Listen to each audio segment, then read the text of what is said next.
Also tonight, furious families of 9/11 victims claim a cover-up of Saudi links to hijackers. Kobe Bryant's accuser.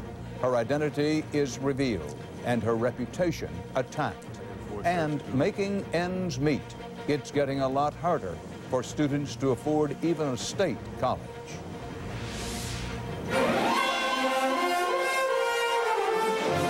This is the CBS Evening News with Dan Rather reporting from CBS News headquarters in New York. Good evening. The proof says the U.S. military is in the pictures. So today, photographs of the bodies of Saddam Hussein's two sons were released for the world and especially the Iraqi people to see. But also on this day, 3 more American soldiers were killed, not far from where the brutal brothers Uday and Qusay died in a firefight with U.S. troops. CBS's Bryant says more on all this from northern Iraq. In Mosul today, pictures and payback. On Arabic television, these graphic images, color photographs of a bloodied and dead Uday and Qusay Hussein. Before and after photos of Saddam's two sons that were supposed to set the record straight. But this is Iraq, where mistrust is a birthright. What I see is only their face with a long beard. If I shave it a little bit, maybe we can be sure. You're still not convinced they're dead? Only people in Iraq, between. All people in Iraq are between? Yeah, between. Some will believe, some will never believe. Yeah. Die-hard Saddam supporters, however, do believe in revenge, as they called again for jihad against Americans in this videotape released today. The killing of Uday and Qusay will be avenged, says this gun-toting member of Saddam's Fedayeen. And this morning, 3 more American soldiers were killed, ambushed near Mosul. They were members of the 101st Airborne Division that carried out Tuesday's raid on the Hussein brothers. Soldiers who now travel heavily armed, in large numbers, and with orders not to talk with reporters. I have to go. No comments. Sir? No comments, sorry. Okay, thanks, man. The U.S. had hoped to send a sharp message with the death of Saddam's sons, a message that in this part of the world cuts both ways. The way they were killed, it does appeal to the Arab psychology. They worship heroes, they worship, little David who fight the mighty Goliath. This guerrilla war, as it's called now, has become a violent game of chess. The U.S. makes a move, Saddam loyalists make theirs. Neither side expects the game to end soon or peacefully. Byron Pitts, CBS News, Mosul. As the fighting goes on in Iraq, the political fight deepens in Washington over intelligence President Bush cited to justify launching the war.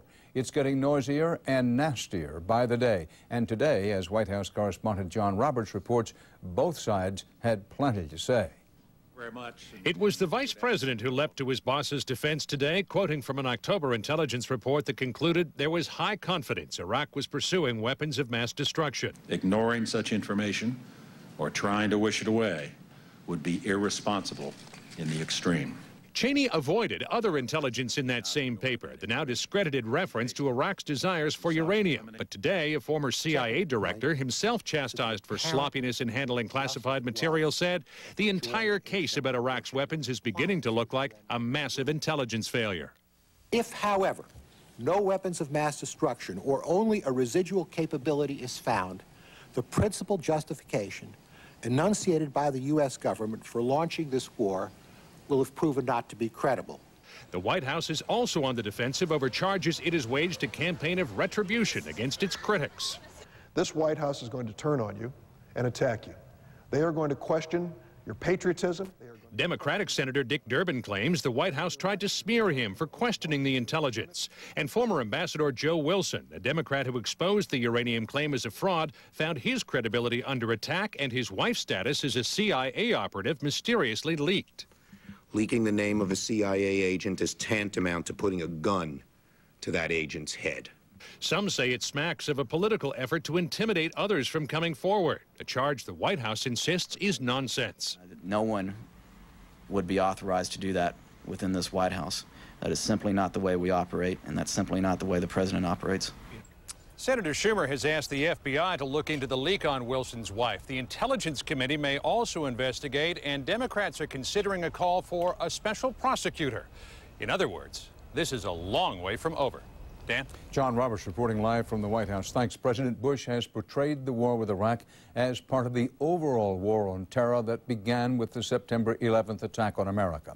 Congress today released the results of its investigation into the failure of U.S. intelligence, including the CIA and the FBI, to prevent that attack. CBS's Jim Stewart tells us the report contains some answers, but also some questions, most of them beginning with, what if?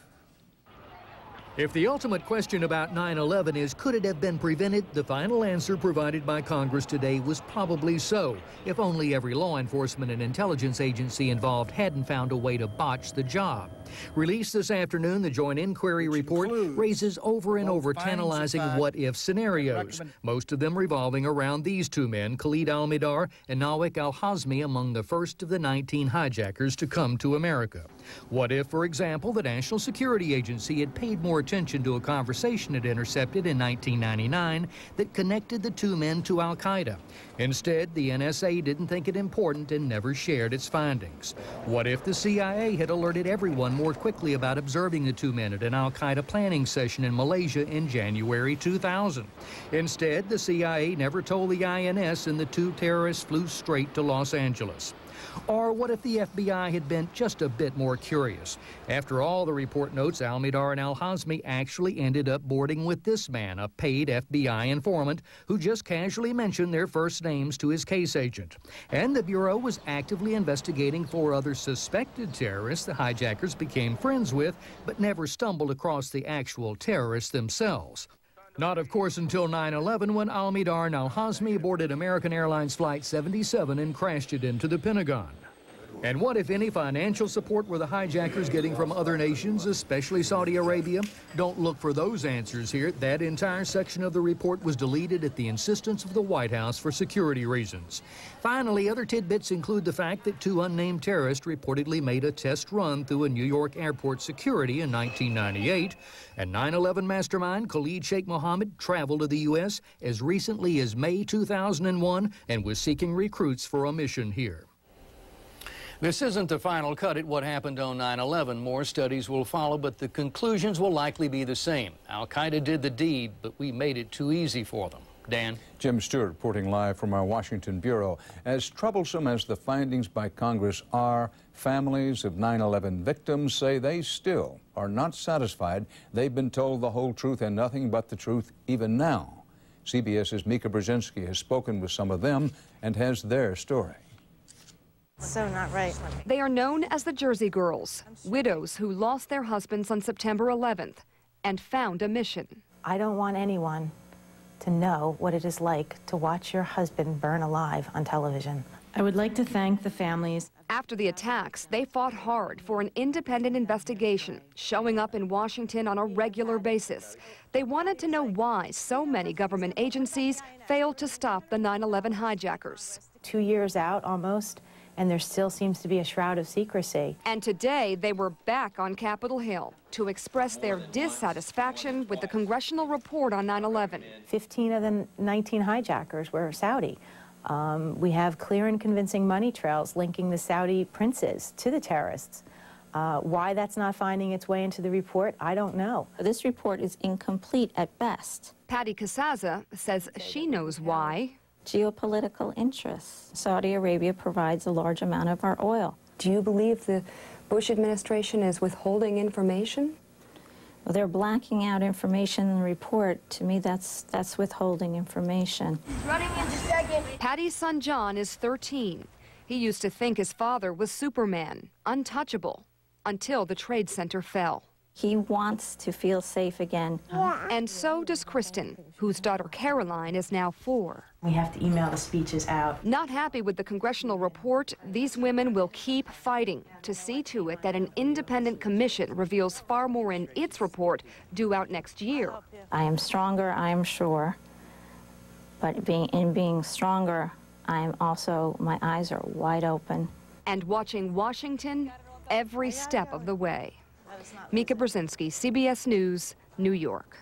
Whatever the nature of the information the White House insisted be left out of that congressional report, CBS News has obtained new information about what led up to the 9/11 attacks. In this exclusive report, CBS News correspondent Richard Roth fills in some of the gaps in the story of the Al-Qaeda terrorist who was at the heart of the conspiracy.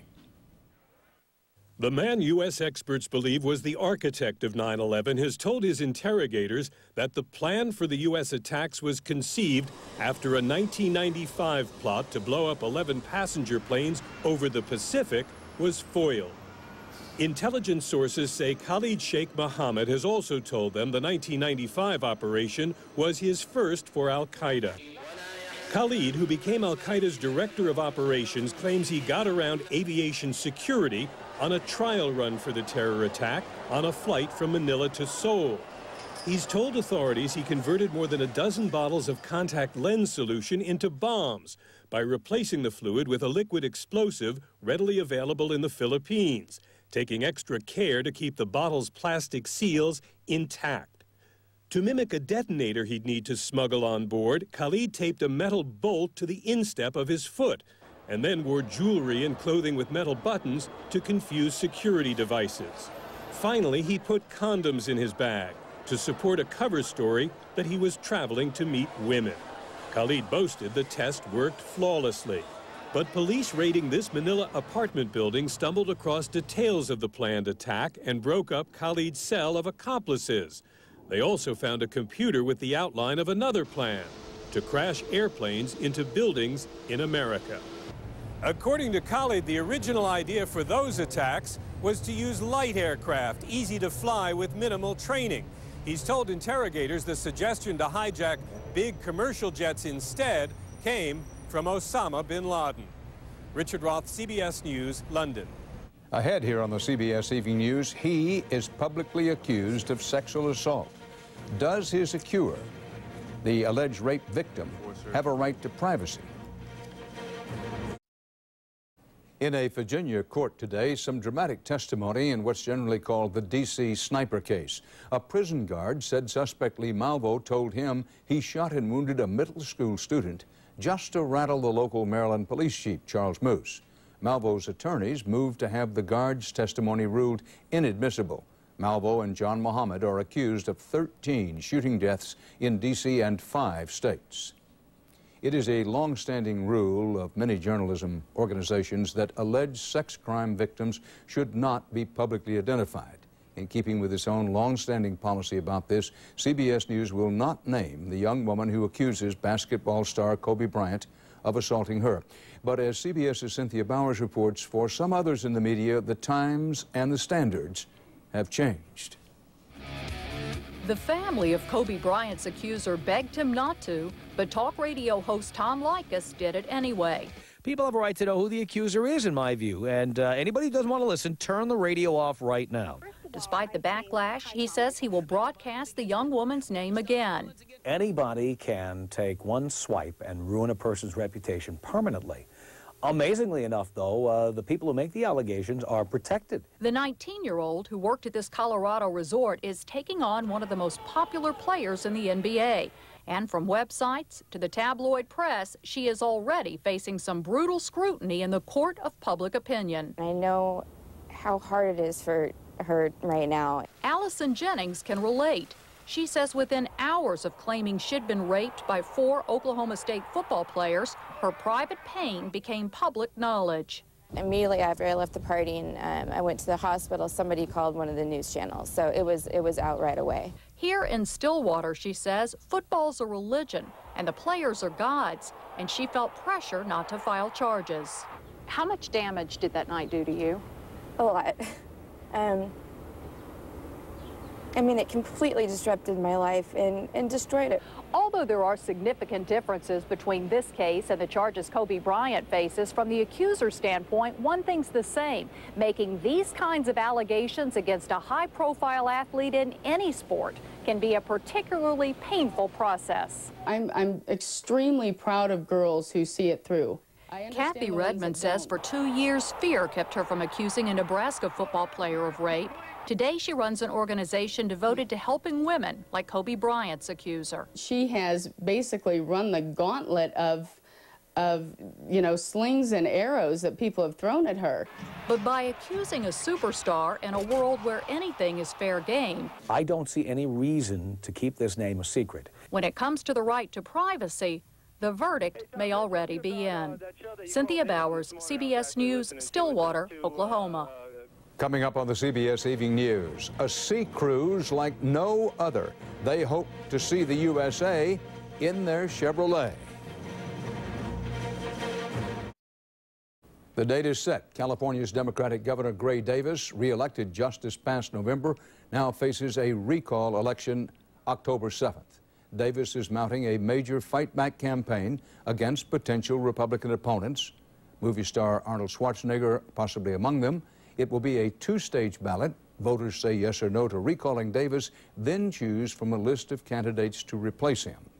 In this kind of election, a reasonably small percentage of the total vote could elect a new governor. On the Weather Watch, lingering after effects from days of heavy storms in the east. Hundreds of homes are still flooded.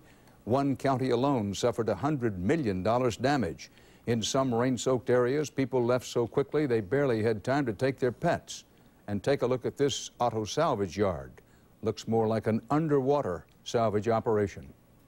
There are no bridges between Cuba and the United States, but that didn't stop a dozen Cubans from trying to come here in a pickup truck. There it is, a 1951 Chevy, kept afloat by pontoons made of empty oil drums. It was driven through the water at about 8 miles an hour by a propeller attached to the drive shaft. The U.S. Coast Guard says the pickup was more than halfway across the 90-mile strait that separates Cuba and Key West, Florida last week when it was spotted by a U.S. Customs patrol plane. The Cubans were removed from the truck and returned home. The Chevy was deemed to be a hazard to navigation, so it was sunk like a rock. Still ahead on the CBS Evening News. Our special series on the economy, Making Ends Meet. Tonight, a nasty lesson in sticker shock. College students facing double-digit tuition hikes now. The CBS Evening News and tonight's Eye on America segment are sponsored by Tylenol. Take comfort in our strength. We close tonight with a hard look at a growing problem in higher education, paying for it. CBS's Joey Chen reports tonight on students and families now struggling to pay much higher tuition bills in our series, Making Ends Meet. It is a summer of discontent as state college students in Maryland face rising tuition bills this fall. Well, these are large increases, no doubt about it. Dan Moat is president of the University of Maryland, where cuts in the state budget are forcing tuition up a whopping 21% over last year. We've gotten to a point where students and their parents can no longer afford to pay. And so what happens to them? So they take 2 and 3 jobs. They come part-time. Like Paul Dickens, the 19-year-old biology major cobbles together his tuition through a mix of money from his parents, federal grants, loans, and a 20-hour-a-week campus job. Every single time tuition goes up, that's like an hour less you have to study. Every percentage, hour less per week, because you got to make more money. Maryland is not alone. Tuition's been going up at state colleges and universities all across the country. And to make matters worse, over the last 20 years, state and federal financial aid has been covering less and less. It's one thing to go up, but to go up so drastically. Paul Dickens' mother, Paula, worries not only about him, but about his brothers, one in college and the other just a year away. Y'all getting ready for breakfast? She and her husband, Johnny, already pay as much tuition as they can, so their kids have no choice but to borrow more money. You feel for them. You feel for these young people graduating in overwhelming debt. It's almost like a catch-22. Go get your education, but get in debt. By graduation, Paul will owe more than $30,000. A lot of money in your mind? Oh, can't even really fathom it, $30,000. I don't see the train changing directions at the moment. I don't see the states realizing that this is not a good course to follow. Maryland President Moat worries that as states shift more of the financial burden to students, it will become harder for many to realize the American dream. Tuition's going up, financial aid going down, not expanding nearly enough, and the opportunities are more and more limited all the time. Paul Dickens' dad, Johnny, agrees. You don't want to deter anyone because of the cost factor. You don't want that to be something only for the privileged. Right. You want everybody as a citizen of this country to have the opportunity for our education. For now, most schools seem able to meet the financial needs of the poorest students. But for almost everyone else, rising tuition means more time working instead of studying, more debts ballooning, with no end in sight. In College Park, Maryland, I'm Joey Chen for Eye on America. And that's part of our world tonight. Dan Rather reporting for the CBS Evening News. See you tomorrow. Good night. For news 24 hours a day, log on to cbsnews.com.